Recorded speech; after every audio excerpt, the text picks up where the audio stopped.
Defending in FC25, it's not hard as it was from the past seasons. If you master the basics, then it should be easy to defend in this game. Here are top 7 defending tips you have to use and concede less goals. If you want cheap and safe FC25 coins, visit IGGM.com and build a strong squad to start FC25 journey strongly and leave your opponents behind. Use the discount code DRFC for 5% off. Link in the description. I don't understand why players don't prioritize the power of maintaining the defense shape organized. In FC25, counterattacks are overpowered because of many broken mechanics. To avoid being one of the victims, you have to stop dragging your player out of positions, and most especially the back four defenders. The back four are the main important players when defending. You can drag a winger or midfielder out of position, and still you will face no problem when defending, but any back four player you will be punished. And that's why defending in FC25, sometimes make sure you manually drag back your midfielders or wingers before touching on your back four defenders. Keep these defenders organized and remain in positions. This makes it hard for the opponent to get those deep through passes because they're only small gaps. If you have the opportunity to drag back any of your midfielder, do it, because in some situations it's unnecessary to touch on your back four defenders, especially when there's no any threatening open through pass. For example, here the opponent passes to his midfielder. As I cut this pass, I open this forward middle pass, and the opponent takes it. So here average players will rush and select their center backs and press. But I see the opportunity where I can first drag this midfielder before the ball reaches the opponent's player. And by the time he controls the ball, my player is close to apply pressure, and there's no any player running in behind. But still, here I know I can't win the ball because the opponent can take this pass. That's why I selected my center back, but he didn't take that forward pass and pass it to his midfielder. I switch back to nearest midfielder and apply pressure, ending up winning the ball safely. In FC25, if you want to make defending easy, you should prioritize defending your goal. In order for the opponent to attack and score, he has to reach your goal. And as the defender, your mindset in every defensive action you take, it should be focused on covering any option the opponent can use to get towards your goal. This begins with passes. Your main aim should be covering those forward open passes the opponent can use to attack. So next time before attempting to press the ball holder, make sure that there's no any open forward pass. Like here, the opponent has this pass, and he also has this open space which he can exploit by dribbling, but this pass is the quickest way he can use to get forward. I select my center back, but this pass, I don't know how the opponent is going to take it. It could be a ground through pass, which I have like 60% chances of intercepting the ball with this center back, but if it's a lob through pass, I have no chance, and that's why I selected this other center back and defend the safest option first, because in defense we don't gamble. So I select my center back and run backwards to defend any potential through pass. Though the opponent took the ground pass, still I was in the safest position to defend the situation. My defender was covering my goal, as you see, and I win the ball. It's not only passes, even that space. Your main purpose when defending is to stop the opponent from scoring, and to score, you have to first reach your goal. Sometimes he might not have that forward pass, but the space can work. So as when defending, always position your defender blocking the opponent's path towards your goal. Like here, the opponent takes this long lob through ball. So here there's no chances of me winning this ball. So I run towards the space which the opponent can use to get to my goal. And as soon as he controls the ball, he makes a heavy touch. Then I step in and challenge for the ball. Of course, defending you have to use Jockey. This is the foundation of defending in this game. And if you lack this mechanic, then you're cooked. Jockey, we have the speed Jockey, R2 plus L2, and then the slow Jockey, L2. So briefly, I use the slow Jockey when I want to move very slow to cover less ground, but still be able to react to any change of direction. Then the speed Jockey, you can cover a lot of ground, but still be able to react any change of direction.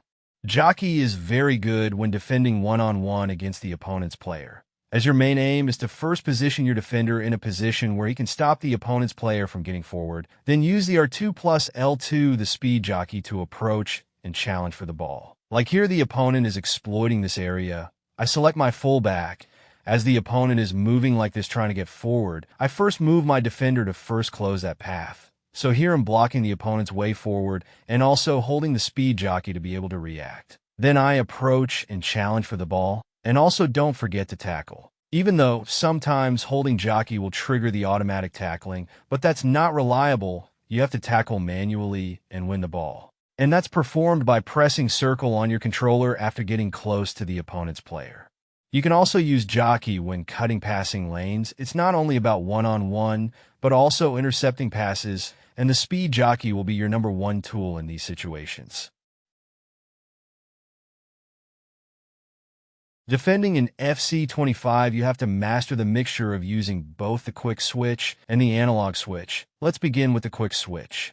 It's called the quick switch because you just press the L1, and the game will select for you any defender close to the ball. This is the easiest and quickest way to gain control of your defender, but it's limited since it selects only player around the ball, which means it's only important when defending options around the ball. But distant options like this pass, you have to have the analog switch, the right stick switch, aiming the right analog towards the defender you want to control, and boom, you control the defender and intercept the pass or apply pressure. So the analog switch helps you to gain control over defenders away from the ball. Then here you can also defend distant options. But when defending, it's a mixture of L1 switches and analog switches, because there are obvious situations where you don't even have to bother using analog switch. Just a simple tap on the L1 to quick switch, and then take the necessary defense action.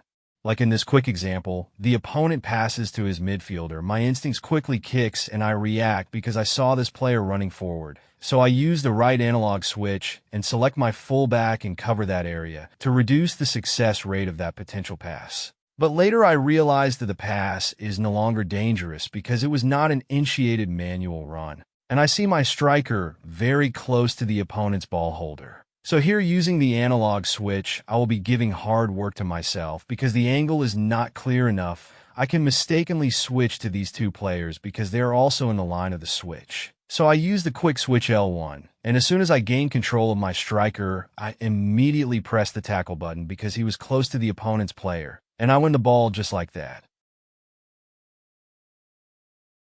Second man press, you press and hold R1. Then one of your players around the ball will press the opponent's player with this green icon for stamina. But the issue with second man press is not that players don't know this mechanic. They just misuse it and ending up opening up their defense unknowingly. We have two main ways of using this tool. One is to keep pressuring the ball holder, and we manually cut the opponent's options. For example, like that open pass. As you switch to that player responsible to defend that pass, don't leave the closest player idle. Use the second man press, and he will keep on applying pressure as you cut that pass.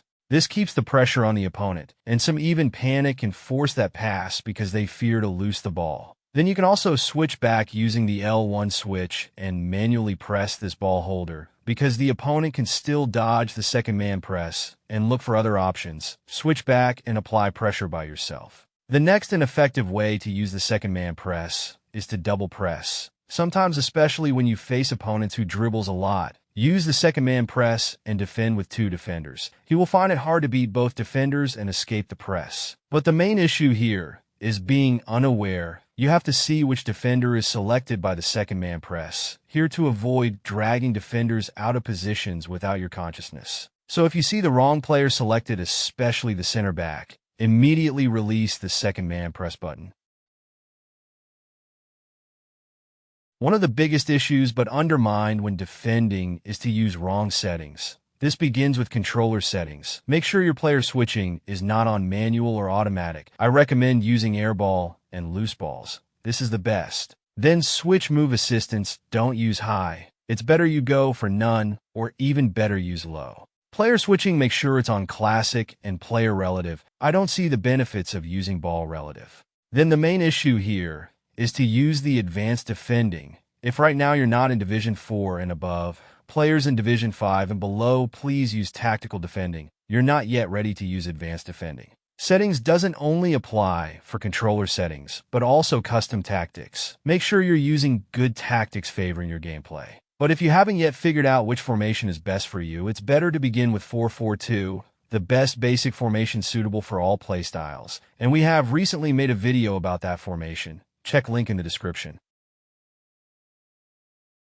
Even if you do everything perfectly, you will concede goals only if you always lose the ball in your half. Losing the ball early is the quickest way to face counterattacks because your players will always be in offensive mode and also out of positions. Not only that, but it's also easy for the opponent because he will be skipping the build-up phase. It's just a quick chance creation mode, and he will punish you. So make sure you're cautious when playing out of your half. Don't force passes and dribbling. It's better to take safe options. So that's it, guys, for today. Thanks for watching.